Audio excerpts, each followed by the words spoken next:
2025 April 22వ తారీఖున పెహల్గాంలో ఒక పెద్ద రక్తపాతం అయితే జరిగింది. ఈ విషయం మనందరికీ తెలుసు.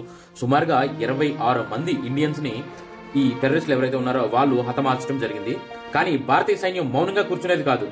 జూలై 28, 2025 తారీఖున ఆపరేషన్ మహదేవ్ ప్రారంభమైంది. శ్రీనగర్ లోని దాచిగం అడవుల్లో ఉన్నటువంటి ఒక రహస్య టెర్రరిస్ట్ స్థావరాన్ని ఇంటెలిజెన్స్ వర్గాలు అయితే గుర్తించడం జరిగింది. పెహల్గాం దాడి చేసినటువంటి 3 ఉగ్రవాదులు ఆ స్థావరాల్లో ఉన్నట్టుగా గుర్తించడం జరిగింది.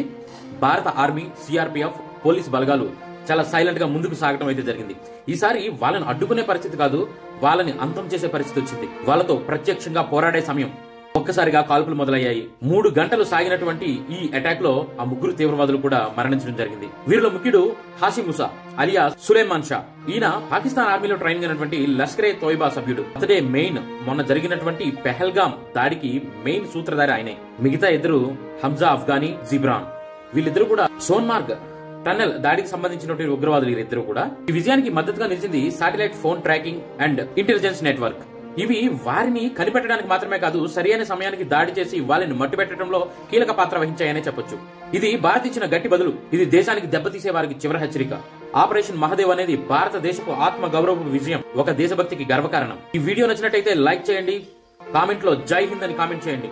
ఇటువంటి మరిన్ని వీడియో కోసం మన ఛానల్ ని సబ్స్క్రైబ్ చేసుకోండి. జై హింద్.